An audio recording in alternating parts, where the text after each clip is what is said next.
Covid 19 यानी कि corona virus पिछली 3 लहर से न सिर्फ भारत में बल्कि पूरी दुनिया में कोविड 19 ने तबाही मचाई थी। लेकिन अब फिर से कोविड 19 जो है वो भारत में दस्तक दे रहा है और पिछले 24 घंटों की बात करें तो 600 से ज्यादा केसेस जो हैं वो दर्ज हो चुके हैं।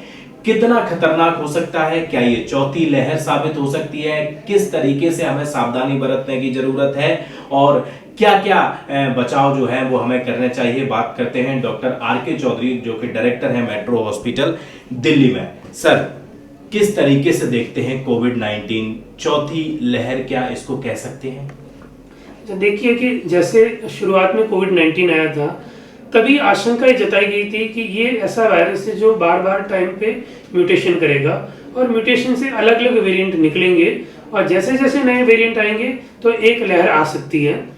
और ये इस बार जो वेरिएंट है JN.1 वो ओमिक्रॉन जो लास्ट ईयर आया था उसी का एक वेरिएंट है।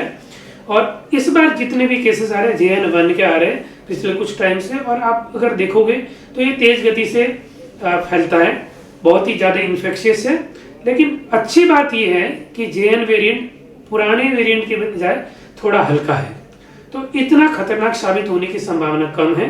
हालांकि केसेस बहुत तेजी से बढ़ रहे हैं। अगर बात करें इंडिया में तो अभी टोटल लगभग 4000 से ज़्यादा केसेस आ चुके हैं।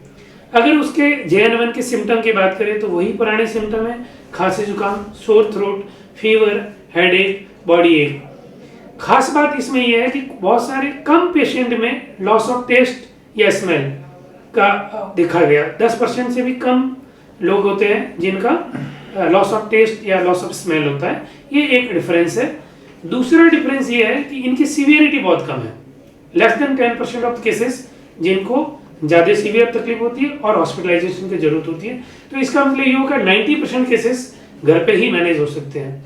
इसीलिए JN.1 की वजह से पैनिक होने की कोई जरूरत नहीं है। हमें उन्हीं चीज़ों का ध्यान रखना है जो बार बार बताई जाती है।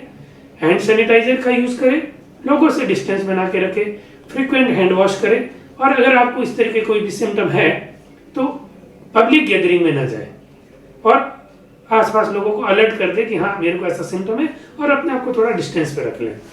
सर, तीसरी लहर जब आई थी तो बड़ों के साथ में बच्चों पे भी काफी असर डाला था, तो ये वेरिएंट जो है क्या बच्चों के लिए भी घातक हो सकता है?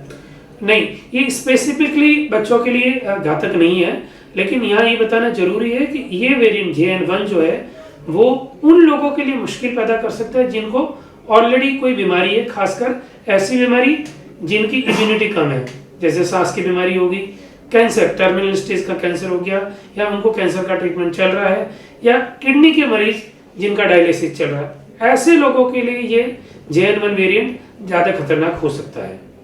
सर, जिस तरीके से भारत सरकार ने वैक्सीन डेवलप की, 2 डोजेस दी, उसके बाद एक बूस्टर डोज भी, क्या ये वेरिएंट वो जो वैक्सीन लगाई गई थी वो कारगर साबित होगी? डेफिनेटली मैं यहाँ ये बताऊंगा कि जो एंटीबॉडीज पुराने वाले हैं वो डायरेक्टली इस JN.1 के लिए तो काम नहीं करेंगे, लेकिन कुछ क्रॉस प्रोटेक्शन जरूर है। और क्रॉस प्रोटेक्शन का जो एडवांटेज है वो ये है कि सीवियर बीमारी, जैसे खतरनाक बीमारी नहीं होगी, बीमारी इन्फेक्शन होने में तो नहीं रोक पाएगी, लेकिन वो वैक्सीन खतरनाक बीमारी या ज़्यादा सीरियस बीमारी होने में डेफिनेटली वो वैक्सीन कारगर करेगी। 3 लहर आ चुकी हैं सर, क्या इसको हम चौथी लहर कह सकते हैं या कन्वर्ट हो सकती है लहर में? देखो, लहर की बड़े डिफरेंट तरीके से डेफिनेशन दी जाती है, लेकिन क्योंकि एक टाइम पे लिमिटेड पीरियड ऑफ टाइम में सडन राइज ऑफ केसेस होते हैं तो उसको लहर बोला जा सकता है। और इसीलिए सब लोगों को अलर्ट रहना चाहिए, और खासकर उन लोगों को जो क्रॉनिक बीमारियों से ग्रस्त है, लंबी बीमारियों से ग्रस्त है, जिनकी इम्यूनिटी कम है, ओल्ड एज है, कैंसर के मरीज है, डायबिटीज है, हार्ट की बीमारी है, लंग्स की बीमारी है, या किडनी की बीमारी है, जिनको डायलिसिस चल रहा है, उन लोगों को खास करके सावधानी बरतनी चाहिए। सर, पहली दूसरी लहर में हमने देखा लोग कितने डरे हुए थे, एक बार ऑक्सीजन की इतनी किल्लत हो गई थी कि बहुत ज्यादा लोगों को परेशानी हुई थी। क्या इस बार भी कुछ इस तरीके से देखने को मिल सकता है? मेरा मानना यह है कि लोगों को डरने की, पैनिक होने की जरूरत नहीं है, अलर्ट और सचेत होने की जरूरत है। और इस तरीके की संभावना कमी है कि वो वाली स्थिति आएगी जहाँ पे लोगों में हॉस्पिटलों में लाइन बढ़ जाएगी या ऑक्सीजन की किल्लत पड़ सकती है, ऐसी संभावना बहुत ही कम है। सर, अब क्या अंतिम सवाल है ये, यूज टू, जैसे हम पहले शुरू से कहते हैं कि आने वाले समय में ऐसा हो जाएगा, अभी ये भी क्या यूज टू वाली अब बीमारी हो चुकी है? बेसिकली देखो, लोगों में एक सेंस ऑफ फटीग सा आ गया, लोगों ने एक सेंस ऑफ एक्सेप्टेंस आ गया कि हाँ ये है कोविड, और उस वजह से पैनिक थोड़ा कम हो गया है।